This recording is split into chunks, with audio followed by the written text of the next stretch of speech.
నారాయణం నమస్కృత్య నరం చైవ నరోత్తమం దేవీం సరస్వతీం వ్యాసం తతో జయముదీరయేత్. భారత భారతి మరో అంకానికి స్వాగతం. మనం మహాభారతంలో ఆది పర్వంలో 191వ అధ్యాయంలో ఉన్నాం. పాండవులు ఎరుంగకుండా దుష్టజుమ్నుడు వారిని పరిశీలించుట. నిజమే కదా, స్వయంవరం అయిపోయింది, తీసుకెళ్లారు ద్రౌపదిని. వీళ్ళెవరో చూద్దాం, వీళ్ళ సంగతి ఏమిటో తెలుసుకోవాలి కదా. మరి దుష్టజుమ్నుడు బయలుదేరాడు. వైశంపాయన వాచ దృష్టజుమ్నస్తు పాంచాల్య పృష్ఠత కురునందనౌ అన్వగచ్చ తదా యాంతౌ భార్గవస్య నివేశనే. కుమ్మరి ఇంటికి వెళుతున్న భీమార్జునులను దుష్టజుమ్నుడు వెనుక నుండి అనుసరించి వెళ్ళాడు. సోజ్ఞాయమాన పురుషాం అవధాయ సమంతతః స్వయమారాన్ నిలీనో భూత్ భార్గవస్య నివేశనే. తెలియకుండా చాలామంది సేవకులను అంతటా పెట్టి దుష్టజుమ్నుడు తాను భార్గవుని ఇంటి దగ్గర అజ్ఞాతంగా ఉన్నాడు. సాయంచ భీమస్తు రిపుప్రమాధీ జిష్ణుర్యమో చాపి మహానుభావో వైక్ష్యం చరిత్వాతు యుధిష్ఠిరాయ నివేదయాం చక్రురదీన సత్వాహ. సాయంకాలం అయ్యాక శత్రు సంహారకులైన భీమార్జునుడు మహానుభావుడైన నకుల సహదేవులు భిక్షాటనం చేసుకుని వచ్చి ధర్మరాజుకు నివేదించారు. తతస్తు కుంతీ ద్రుపదాత్మజాం తాం నువాచ కాలే వచనం వదాన్యాత్ అగ్రమాదాయ కురుష్వభద్రే బలించ విప్రాయక దేహి భిక్షాం. అప్పుడు వదాన్య అయిన కుంతి ద్రౌపదితో ఇలా అంది: ముందు నీవా అన్నం తీసుకుని ఒక భాగం దేవతలకు బలిగా నివేదించు, మరొక భాగం విప్రులకు భిక్షగా పెట్టు అంది. ఏ చాన్నమిచ్చంతి తతస్వదేభ్య పరిస్థితా ఏ పరితో మనుష్యా. తతశ్చ శేషం ప్రవిభజ్య శీఘ్రం అర్ధం చతుర్థా మమత ఆత్మనశ్చ. అన్నం కోసం మన చుట్టూ ఆశ్రయించుకుని ఉన్నవారికి కొంత భాగం పెట్టు, మిగిలిన దానిలో సగం ఒక పక్క పెట్టు, ఇంకా మిగిలిన సగం 6 భాగాలు చెయ్యి, 4 భాగాలు కొడుకులకు, నాకు ఒకటి నీకు ఒకటి, మొత్తం 6 అని.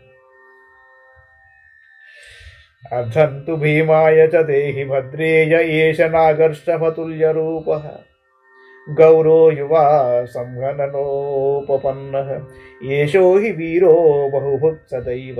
మొదట చేసిన దగభాగం అడుగో, ఏనుగులా వృషభంలా తెల్లగా పెద్ద శరీరంతో ఉన్న యువకుడు ఉన్నాడే, వాడు కాస్త ఎక్కువ తింటాడు, వాడికి పెట్టు అని. సా హృష్టరూపేవతు రాజపుత్రీ తస్యా వచః సాధు విశంకమాన యథావదుక్తం ప్రచకార సాధ్వీ తే చాపి సర్వే బుభుజుస్తదన్నం. ద్రౌపది ఆ మాటలు విని ఏమీ శంకించకుండా సంతోషంతో ఆమె చెప్పినట్లు అక్షరాలా చేసింది. అన్నం వారంతా భుజించారు. కుశైస్తు భూమౌ శయనం చకార మాత్రీ పుత్ర సహదేవస్తరస్వీ యథా స్వకీయాన్యజినాని సర్వే సంస్థీర్య వీరాహ శుశుపూర్ధరణ్యాం. భోజనానంతరం మాద్రి కొడుకు సహదేవుడు నేల మీద దర్భలతో శయనం ఏర్పాటు చేశాడు. వాటిపై వీరులంతా తమ తమ కృష్ణాజినాలు పరుచుకొని నేల మీద పడుకున్నారు. అగస్త్య శాస్తామభితో దిశం తు చిరాంసి తేషాం కురు సత్వమానాం. కుంతీ పురస్తాత్తు బహూవ తేషాం పాదాంతరే చాథ బహూవ కృష్ణ.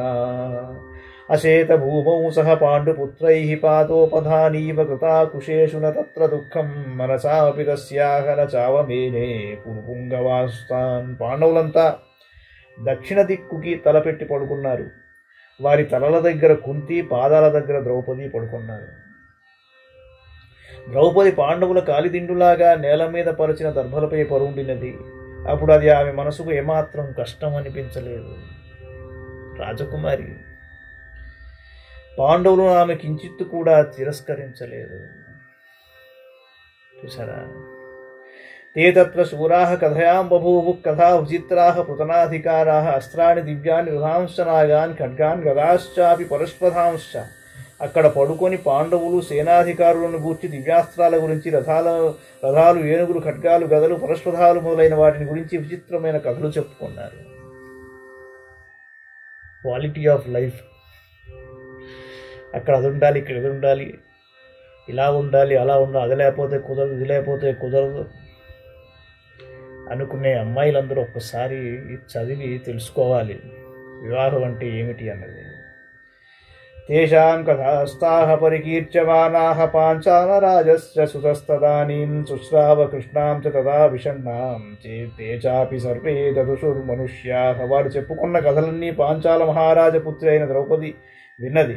అక్కడ ఉన్న మనుష్యులంతా అలా నేలపై పడుకున్న ద్రౌపదిని చూశారు.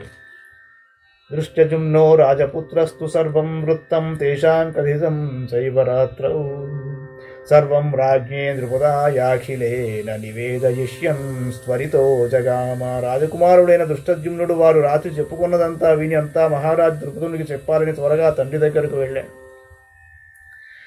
పాంచాల రాజస్తు విచన్న రూపహతాన్ పాండవాన ప్రతివిందమాన దృష్టజుమ్నం పర్యపృచ్ఛన్ మహాత్మా క్వసాగత కేన నీతా చ కృష్ణ.